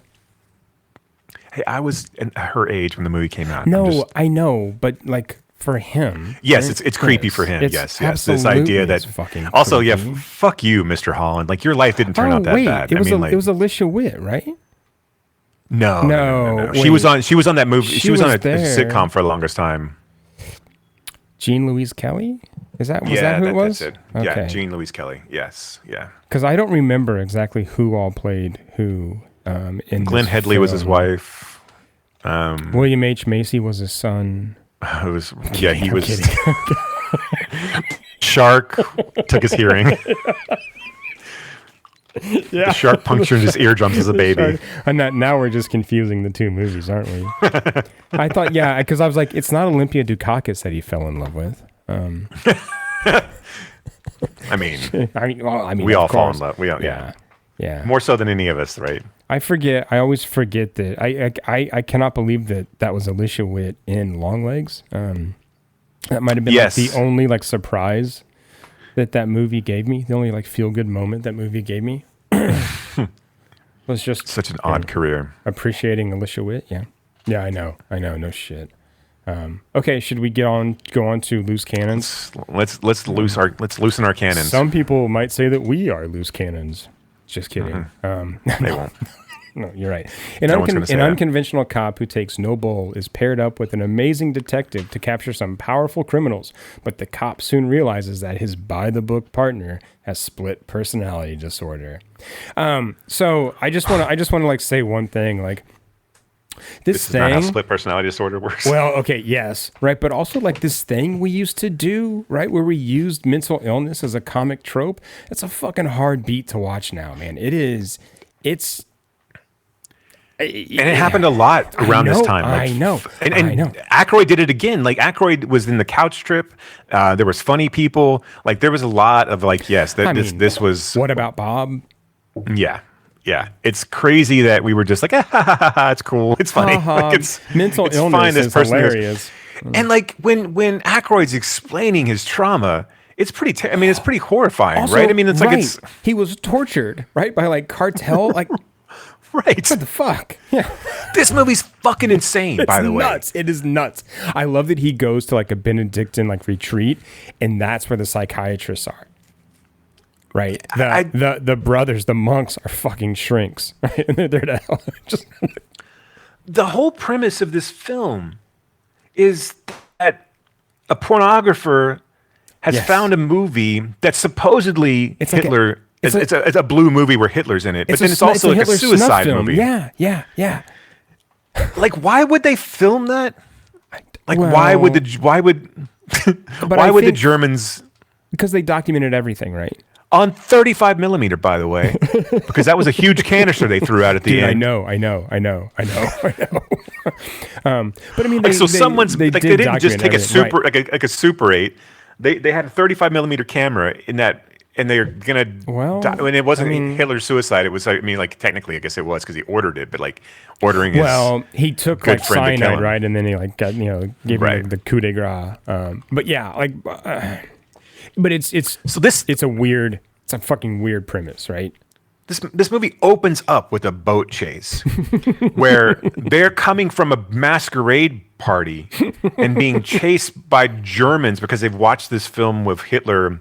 I guess, and again, it only really turns to suicide at the end, right? It wasn't like it was a blue movie at one point. It was like a porno with Hitler in it, starring Hitler. But the whole thing, like behind the reason that they want to get the film back, is that the guy that shot Hitler, that like mercy killed Hitler, was running or was like up for election of German chancellor. And had denied that he had been a part of the Nazi party. And so, I mean, and then it shows him in like his uniform and like, I mean, so confirms that he actually was a Nazi. Right. But that's like the big, that's the big part of it. Not so much that, Hey, can we pause 1 second?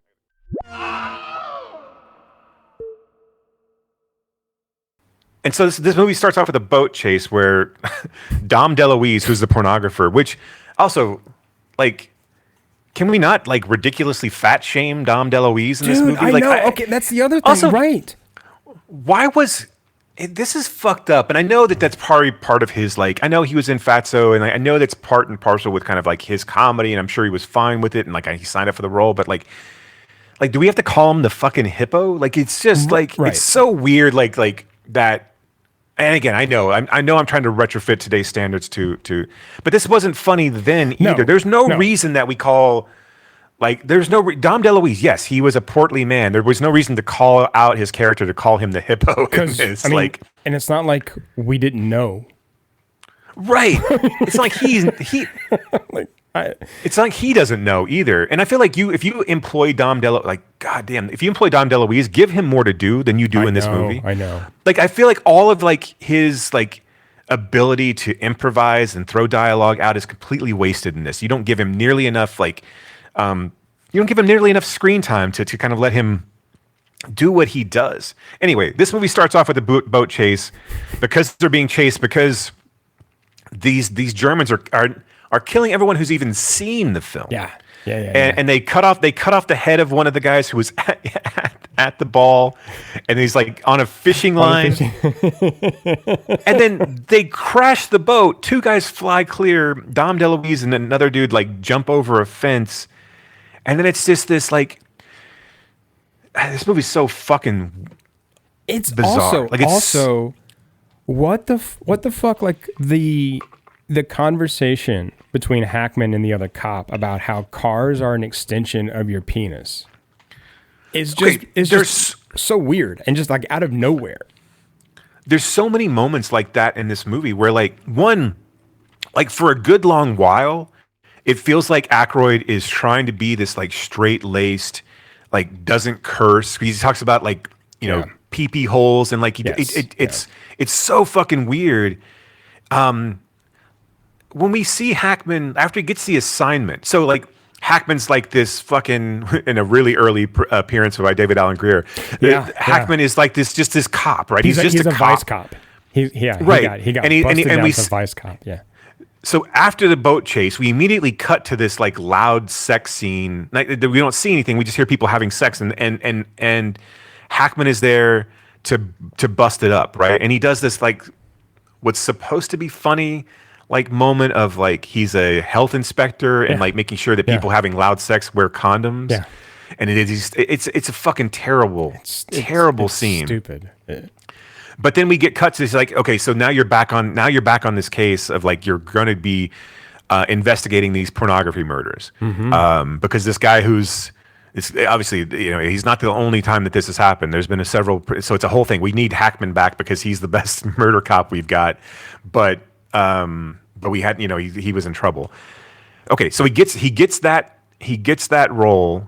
Right, we go off and we hear the whole Dick car sequence because he's got this like old, wood paneled, and that makes no sense. And then we wake up outside of his apartment. He's sleeping outside of his apartment. Evidently, his apartment catches fire. Like we don't ever fucking see any of that. So like, why even have that? What's the point?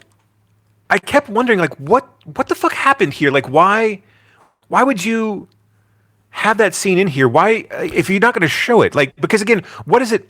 What was it even referring to? Like, I mean, if his apartment had caught on fire and you still, I mean, if you don't show it, even if you do show it, it makes no sense in the terms of the movie, unless someone set it on fire because they found out he was assigned to this case. But all it does is it allows us to have all of Hackman's shit in his car the entire movie until the car gets torn up. That's it. That's all it does. And it lets us see him take the cat into the crime scene.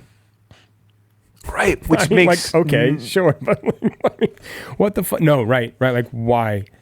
None of that needed to be in there, but that just I feel like that kind of encapsulates this entire film. Like that's the kind of choices that were made like the entire time. Like none of it.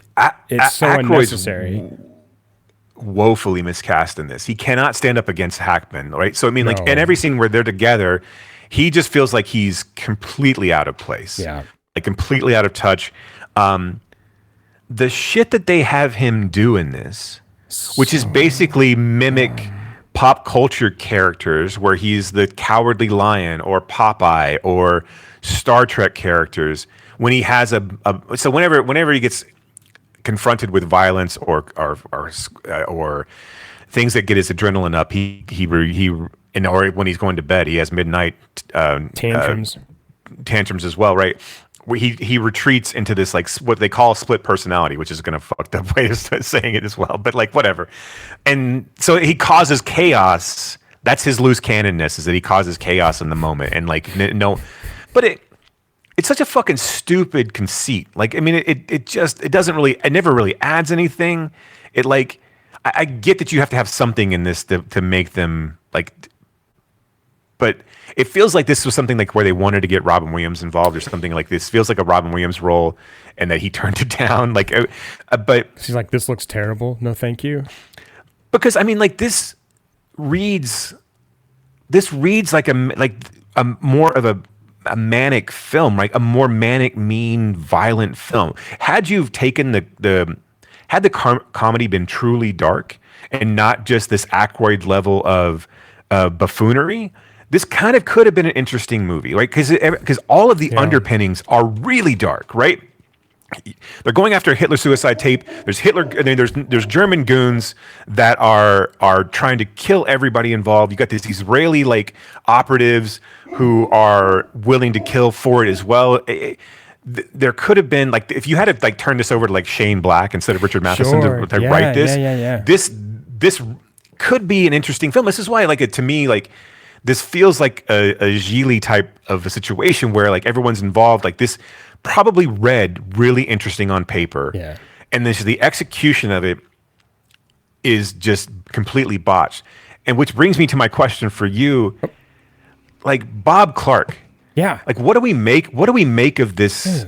Because from here, like he then does I think he does Turk 182 and From the Hip, which are kind of middling, right? Yeah. And then it is a full blown descent into Super Babies and just shit. Like he goes and does Super Babies 2. And like Super Babies is a hit, but that's mainly because of video and the subject matter. It's a shit movie. Everyone thinks it's shit. They make a second one because the first one was a hit. The second one's just as bad as the first one, right? I mean, right. And then he does his last film is like Blonde and Blonder, which is a take on Legally Blonde and Dumb and Dumber with Denise Richards and Pamela I think Pamela Anderson. I could be getting that wrong, but another one of those Baywatch type actresses. Yeah, it is Pamela Anderson. And that's it. Like I don't know what he brought to the table. I mean, like, it just feels like one of these things, like, and I can see like Michael Ritchie doing this as well. But like this film, like if I'm giving the money to this film, and I think I got Hackman, I got Clark, I got Matheson, and okay, I gotta settle for Aykroyd. But I mean, Aykroyd's it's a big enough name here, right? I mean, like right. Well, and if nothing else, you would have thought that Aykroyd could have brought some kind of like writing nuance to this as well. I mean, because I'm not a huge Aykroyd fan, like on screen, but I do think some of the stuff that he's written is like really good. I mean, from the old SNL stuff to the Blues Brothers, obviously. But so yeah, I don't know what any of these people brought to anything here. Right, and I just feel like.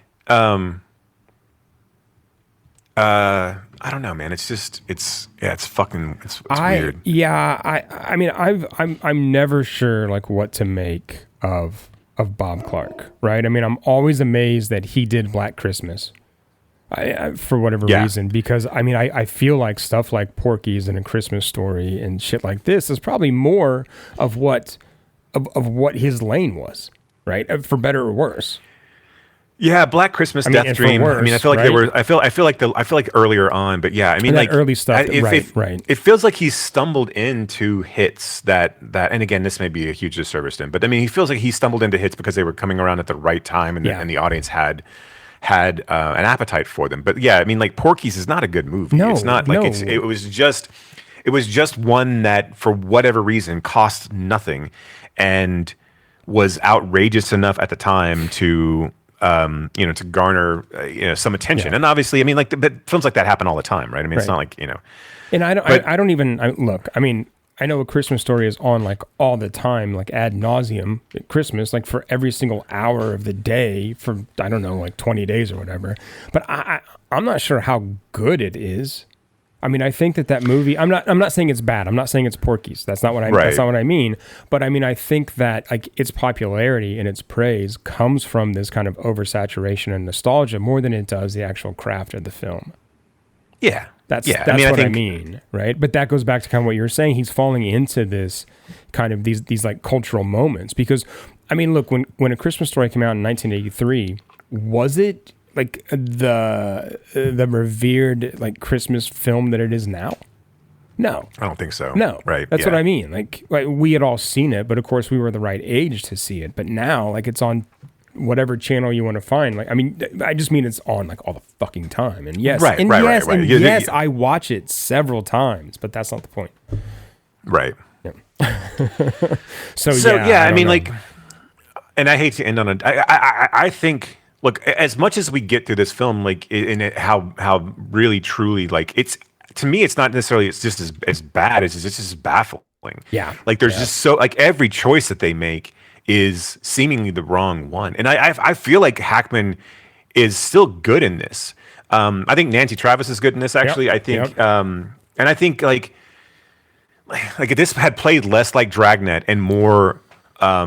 Like I said, something more dark in its tone. Mm-hmm. And I think Aykroyd could have played that. If you look at something like Aykroyd in Grosse Pointe Blank, where I think that Aykroyd would have worked here. That level of popcorn, kind of like that kind of like sinister nature to I mean, like had there been really, less buddy comedy and more these two guys might actually kill each other kind of thing.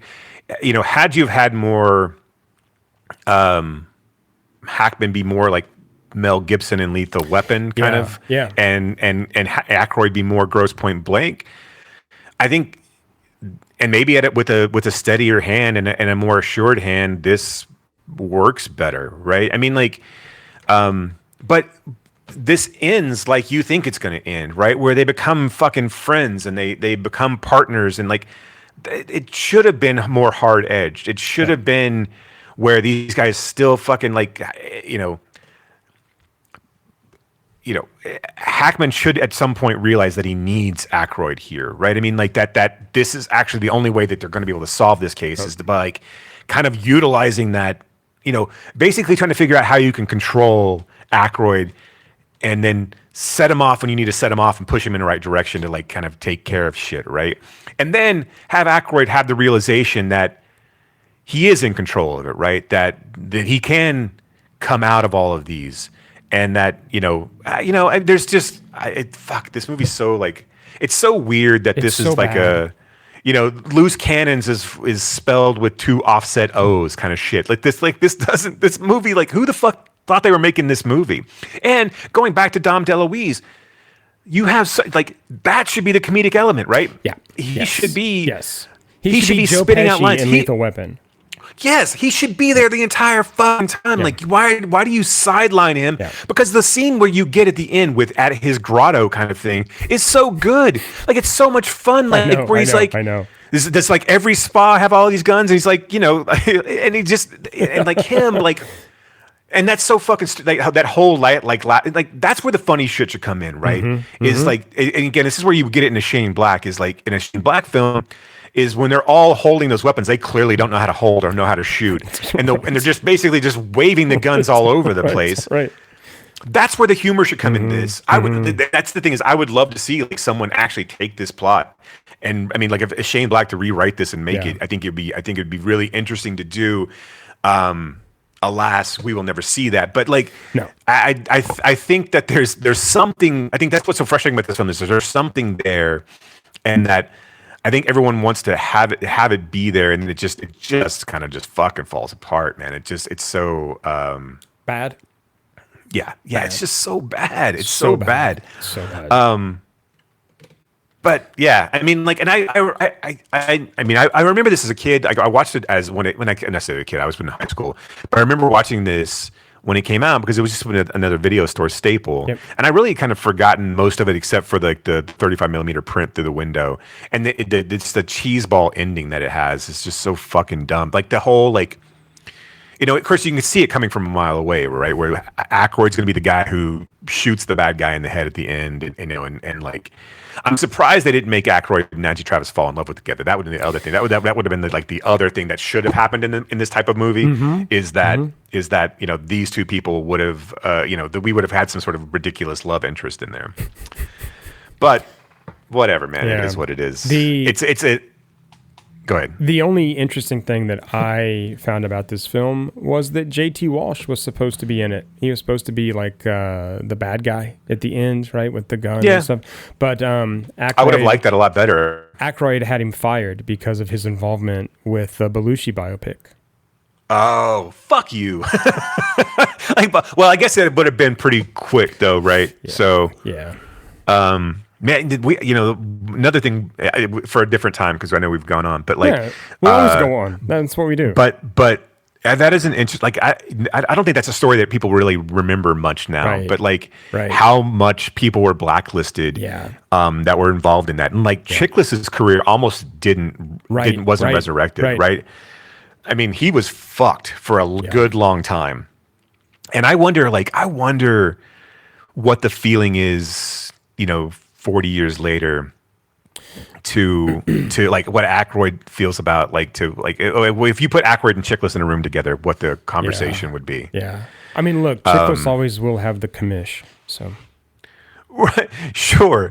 He's done fine for himself, right? But I mean, like he had to do the Shield on his own, basically. He developed that and sold that with his wife.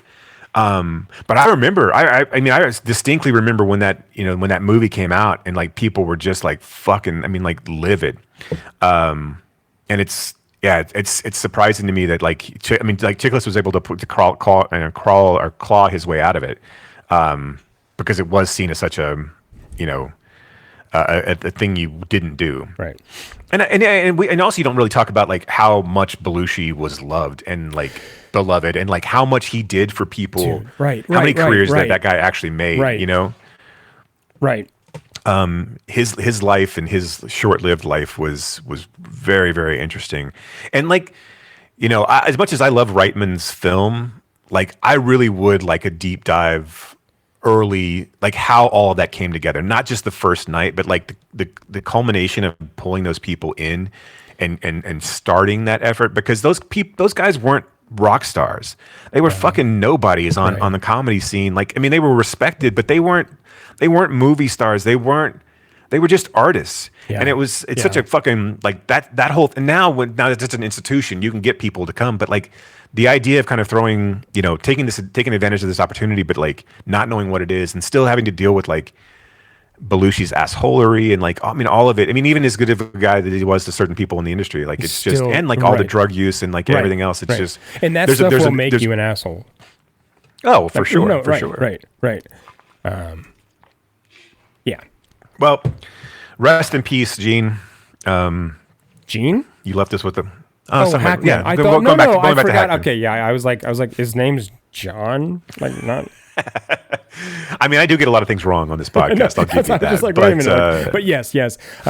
Rest in peace, Mr. Hackman. We feel I don't know, privileged to have gone over 4 of your maybe less talked about films. So if you're listening to us up there, I don't know. Do you think they have podcasts in heaven? And movie star heaven, probably. If they don't, I don't want to go, Brian. I don't want to go. Well, don't worry about that. Touche. Good point. Yeah, don't worry about that. So next time, we're going to take a look at a couple of new films and start a kind of mini series at a contemporary filmmaker, Amanda Kramer. And we're going to do that before we jump into the early films of Robert Altman, the early alts, as I'm calling it. Ooh, that'll grow on me. It didn't hit me right the first time I heard it, but I like it. Don't get me wrong. Don't get that disgusted reaction that I just had. That initial like guttural repulsion that I had to that. Because I will come around on the early alts. The early alts. That's t-shirt level. There you shit right there. It's really good. It's really good. I apologize that my first reaction was like, because I'm gonna regret it. See, now you're thinking about it. You're going like, oh shit, I wish I would have come up with that. God damn. I do. Yeah. That's good. I absolutely. Yeah. So that's what you have to look forward to. Jason, anything else you need to touch on before we get out of here? Anything else you want to I was going to say pimp, but that's not the right word. Anything else you want to shout out? No, go out to our website, go out to realhousefoundation.org and see our calendar. We hope to see you at an event. We butts and seats is what we aim for. All of our events are mostly free. They're all free. We may ask for a small. We may pass the donation plate around occasionally, but that doesn't mean if you don't want to or you can't, that's perfectly fine. And absolutely mean that. We just want butts and seats. We want you talking about films. If you have questions, comments for us, please get them out to us. I'd love to have some listener feedback where we can talk about questions. If they have things that we've talked about where you said, hey, you guys were fucking wrong about this or you were fucking right about that, let us know, because that provides for good podcasting as well. So but outside of that, thank you for listening, and we hope to, if you do see us at an event we haven't met in person, please feel free to come up. We are very approachable. All this tough guy exterior that we have, this 70s tough guy, that's right. It's all we'll facade. Fight you drunk it's all facade. Yeah. Right. Yeah. We only look like Gene Hackman. We're not as mean or as tough. Yeah. We're much more huggable. Receding hairline and pudgy for sure. Good actors, not at all. Nope. But Yeah. All right then. So until next time, thank you all very much for listening. And keep screaming.